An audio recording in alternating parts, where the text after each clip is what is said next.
The word jihad is mentioned in the Quran about 41 times. The words mercy, peace, and compassion are mentioned about 355 times. Yes, come in. Come on in, Riaz. Sit down, please. Contrary to popular belief in most Western cultures, Islam is a religion that preaches peace and tolerance. Yes, Patricia. If Islam truly is a religion that preaches peace, then how come the world's most troubled spots, the West Bank, Afghanistan, Pakistan, Iraq, they're all plagued with Islamic terrorism? Well, that depends on your definition of terrorism. Some might argue that the U.S. invasions of countries like Iraq and Afghanistan are also acts of terrorism. No, those were acts of war to get rid of despotic regimes. Or a means of getting at a country's oil. Conspiracy theories. Well, May I? Yes, please. Go ahead, Riaz. Mr. Khan is right. I mean, if we're talking about terrorists, the world's biggest terrorists are the white superpowers. Come on now. No, really, stop and think about it. Explain 9/11. Okay.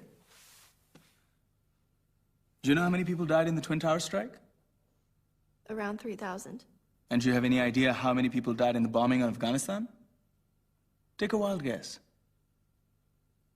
More than 15,000 people died. And that's just conservative figures. About 50,000 tons of explosives were dropped on innocent civilians. Men, women, children. Yeah, but that was because of the Taliban. Now that you brought it up, did you know that the Taliban was a creation of the CIA to fight the Russians? Whatever. They were still harboring terrorists. Yeah, right. Terrorists that were never found. Just like the weapons of mass destruction that were never found in Iraq. Do you want to get into the death toll in Iraq? 500,000 civilians and counting. And what do Britain and America say when they don't find these weapons? It's simple. They just say sorry.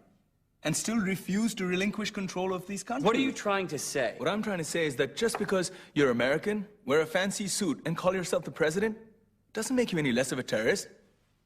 I'm saying that if you don't stop meddling in other people's countries, you will face a backlash. If Muslims like you feel that way, then why don't you get out of our country?